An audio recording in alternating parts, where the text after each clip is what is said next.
berdapur panggang lele. Apakah ini menandakan Mas Rosid harus ternak lele? Karena ada panggang lelenya. Saya ternak lele. Saya punya kolam lele. Ini tempat penyimpanan pusakanya. Tuh, siapa tahu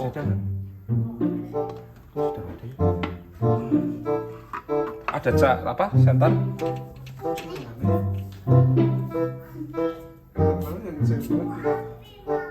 Wah, ini banyak yang sudah hilang.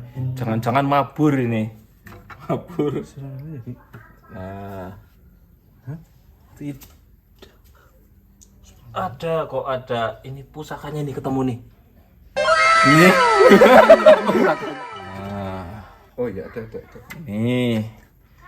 ini pusaka leluhurnya Mas Rosid ya.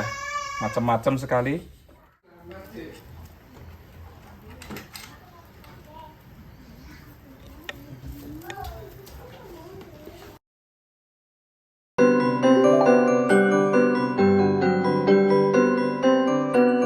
Nah, ini pusaka punya peninggalan leluhur ya. Iya. Ini sejarahnya gimana, Mas? Kalau secara pastinya saya kurang paham ya, Ki Beta, karena saya baru tahu ceritanya kemarin pas bongkar-bongkar apa kayak berangkas seperti itu. Nah, ini ditemukan sama ponakan saya. Ternyata ada di dalam lemari. Ya, karena bentuknya keris seperti ini kan anak kecil tertarik. Nah, akhirnya dibawa pulang sama dia buat mainan di rumah. Mainan di rumah, ternyata malamnya tidak bisa tidur karena Ada gangguan-gangguan secara spiritual. Ya, seperti itu. Akhirnya dikembalikan lagi ke sini ke bapak saya, akhirnya dijadikan satu terus disimpan di lemari yang tadi. Nah, ini kan insya Allah besok saya juga mau ada renov rumah. Akhirnya ibu bilang udahlah, yang itu Simpan kayak dititipkan dulu, atau ya. disimpan sama yang bisa mengurusi seperti itu. Kalau kami kan takutnya mau salah pegang atau salah apa, kejadian yang seperti itu timbul lagi. Akhirnya monggo Ki Beta diurusin seperti itu. Jadi seperti ini, Mas Rosid. Iya. Ini yang pertama ya. Sebenarnya pusaka keluarga itu yang merawat ya harus anak keturunannya. Artinya untuk sementara kita lakukan perawatan dan penyimpanan nggak apa-apa. Tetapi di kemudian hari setelah ini bersih, alangkah baiknya tetap yang merawat adalah ahli warisnya. Sampai ahli warisnya benar-benar siap mau merawat, itu nggak apa-apa. Sekarang misal Mas Rosid nggak senang, tapi suatu saat anak-anaknya ada yang seneng kan, kita nggak tahu kan, seperti itu. Itu yang pertama. Yang kedua, benda-benda seperti ini memang cukup berbahaya. Berbahaya yang pertama itu dari unsur racunnya. Karena tadi Ini ketika ada unsur-unsurnya. ada, tadi pertama kali kita ambil ini udah kerasa. Jadi rasanya itu udah gatel, kemudian panas.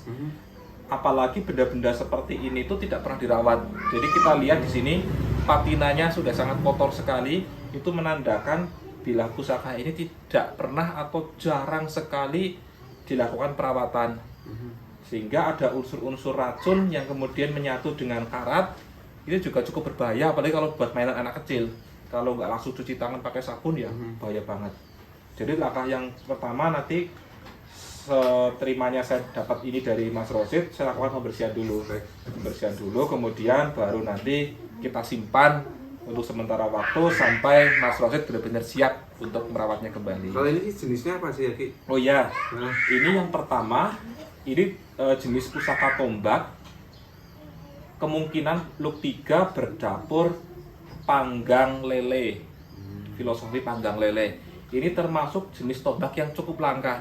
Karena seumur-umur saya pernah lihat tombak panggang lele ini baru 2 kali. Satu di rumah ada, salah satu koleksi titipan juga dari masyarakat. Kedua di tempatnya Mas Rosid. Ini termasuk benda yang langka nih, tombak panggang lele. Kemudian yang kedua, nah ini sudah banyak yang hilang karena terkena korosi. Kemudian ada salah satu ornamen yang hilang juga yang namanya gonjo. Gonjo ini adalah komponen yang ada di bawah bilah pusaka. Lah, biasanya digunakan untuk meredam energi negatif pusaka. Kalau ini nggak ada gonjonya, berarti nggak ada yang untuk meredam energi negatifnya. Ini hilang. Lah, secara dapur, ini dapurnya brojol. Karena kerisnya lurus, kemudian ada pijetannya satu. Ini namanya pijetan. Tadinya ini panjang. Tadinya panjang. Ini minimal panjangnya sekitar 37 sampai 39 cm. Cuma karena sudah terkena korosi, aus, tinggal hanya sekitar mungkin 12 cm atau 15 cm. Cuma ini masih kelihatan ada pijetannya satu. Pijetan ini ya. Pijetan. Ini yang menandakan bila pusaka ini berdapur brojol. Lah, dapur brojol ini itu merupakan pusaka keluarga, Mas. Jadi zaman dulu filosofinya itu ketika anak laki-laki beranjak dewasa, maka orang tua akan memberikan pusaka yang berdapur brojol sebagai mbah saya dikasih ya. Dikasih sebagai perlambang harapan dan doa dari orang tuanya itu kehidupannya diberikan kelancaran. Jadi istilahnya segala sesuatu yang menghalangi dilancarkan lah. Itu filosofi keris brojol. Kemudian yang ketiga ini tombak. Tombak. Ini juga tadinya panjang, tapi karena sudah korosi, mungkin patah atau rusak. Aslinya ini tombak yang bagus, yaitu tombak berdapur biring atau biring lanang. Kemudian pamornya ini pamor singkir. Ini kelihatan nggak ada serat lurus ke atas. Serat lurus ke atas. Nah, ini guys, serat lurus ke atas. Ini pamor singkir atau banyu milik. Filosofinya yaitu untuk melancarkan rezeki atau perezekian. Kemudian ada satu keris lagi. Ini warangkanya sudah hilang, sudah rusak. Dedelnya juga sudah rusak, tinggal sedikit gandarnya saja. Kalau dilihat dari bentuknya, ini bergaya Mataram atau Solo Surakarta, karena kalau Jogja kan cenderung lebih runcing. Nah, ini juga sama. Gonjonya hilang, ya, gonjonya hilang, gonjonya sudah hilang, tidak ada yang di sini ya. Gonjonya sudah hilang. Untuk dapur pusaka ini masih sama brojol, karena hanya ada pijetan, tidak ada tikel alisnya. Masih sama seperti pusaka ini, pusaka keluarga. Pusaka keluarga semua. Ini yang dua ini keluarga, yang ini profesi. Profesi dalam artian gimana? Jadi hanya orang-orang tertentu yang punya jenis pusaka seperti ini. Nah, ini yang ketiga, keris ketiga, juga sama, gonjonya hilang. Ini kemungkinan berdapur Carubuk Luk 7. Jadi secara anatomi kira-kira panjangnya segini, tapi masih ada 1, 2, 3, 4, 5, 6. Nah, ya, kemungkinan Carubuk Luk 7. Sudah banyak yang hilang ya, rusak. Nah, ini pusaka yang terakhir, tombak. Itu tombak itu bukan keris ya? Bukan, ini tombak. Tempat lihat dulu, karena bungkusnya tombak. Tapi nggak mesti kalau tombak bungkusnya keris kan bisa juga. Keris loh. Keris ya, karena kelihatan ada ininya ya. Nah, oh ya keris. Ini keris. Ini sudah hilang. Kita tidak bisa mengidentifikasi dapurnya apa. Karena looknya sudah hilang, gonjonya juga sudah hilang, tidak ada. Yang terlihat hanya ada sekar kacang, lawe gajah juga sudah hilang, sogokan 2 kelihatan. Nah, ini yang masih bisa tersisa, terselamatkan di itu sini. Itu yang tempat kotak tadi nggak dibawa? Nggak usah. Itu bukan ya? Bukan. Bukan dari rangkaian ini ya? Bukan. Oh, bukan ya? Nggak tahu dulu mungkin untuk tempat nyimpan nama. Nah, ini ada, cuma di dalamnya ini ya agak susah, nanti aja bukannya di rumah. Kemungkinan ini juga keris kecil yang sudah sangat aus. Nah, ini mungkin bisa di zoom di sini. Ini dihitung ya, karena ini ada di dalamnya 1. Jadi kita hari ini merescue 1, 2, 3, 4, 5, 6, 7 pusaka keluarga dari Mas Rosid. Ada beberapa keris dan tombak di sini yang mencerminkan pusaka keluarga.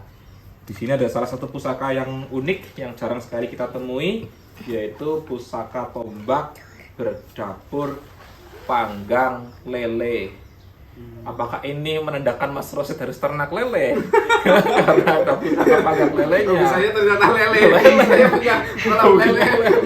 Punya kolam lele. Suruh jadi bakul lele gitu ya. Bukan bakul ayam, Mas. Pengusaha lele, jangan ya. Oke, nanti kita lakukan pembersihan dan kita rawat. Nanti kita Terima masukkan kasih. ke satu peti sendiri supaya tidak terpisah. Untuk registernya menyusul hari Senin kita susulkan. Iya. Nanti biar ada Tapi serah ini terimanya. yang tadi saya cerita yang saudara saya setelah dibawa itu yang rumah sini bagaimana nantinya seperti itu. Oh, ya enggak, insya Allah enggak apa-apa. Karena ini kan pusaka keluarga. Artinya pusaka keluarga itu kan hendaknya juga melindungi maupun mengayomi anggota keluarganya. Nah itu Seperti yang ponakan saya malamnya di itu kenapa itu? Ya kurang tahu karena kan cuma cerita ya. Iya cerita. Cuma cerita. Ada kemungkinan pertama seperti ini kan lama nggak terawat. Yang namanya benda-benda tidak terawat ya dimungkinkan ada energi-energi yang negatif dan sebagainya. Yang jelas satu, pusaka keluarga itu tidak ada yang buruk. Karena dulu diciptakan atau dibuat dengan harapan dan doa-doa luhur yang sangat luar biasa. Tidak ada satupun niat buruk. Sekarang timbulnya permasalahan seperti itu karena seiring berjalannya waktu pusaka ini tidak pernah dirawat. Ibarat kata sesuatu hal yang tidak pernah dirawat, ya apa ya, sedikit tidak bisa terkontrol lah seperti itu. Nggak apa-apa, lagi ini banyak unsur negatifnya karena unsur gonjonya pada hilang semua. 1, 2, 3, 4 sudah hilang semua gonjonya. Secara energi tidak stabil. Oh gitu. Tidak stabil. Kita coba dulu selama 3 hari. Nanti Mas Rosid akan menceritakan selama 3 hari apakah bisa dilanjut atau tidak. Insya Allah aman, kita berdoa semua seperti itu. Karena segala sesuatu yang diniatkan dengan baik, insya Allah hasilnya akan baik. Seperti itu. Tapi pesan Mas, pesan aja. Kalau jangan mau renovasi rumah, rumah pokok jangan dirubah. Semisal jangan mau merubah fungsi ya, tempat ini mau direnovasi nggak apa-apa. Misal ditinggiin atau apa nanti turun undak-undakan ke bawah. Tapi untuk pendokuan rumah inti soko gurunya itu tetap di situ kayak gitu, jangan dikulik-kulik. Itu salah satu bentuk kita menghormati dan merawat peninggalan leluhur. Jadi mau menambah boleh, cuma untuk soko guru dan pendokuannya itu masih bentuknya seperti itu. Oke, demikian sahabat-sahabat Petayona dimanapun Terima Anda kasih. berada. Hari ini kita lakukan rescue di tempatnya Mas Rosid. Setelah nanti kita bersihkan, kita akan bikin chapter yang kedua. Jangan kemana-mana, matur nuwun.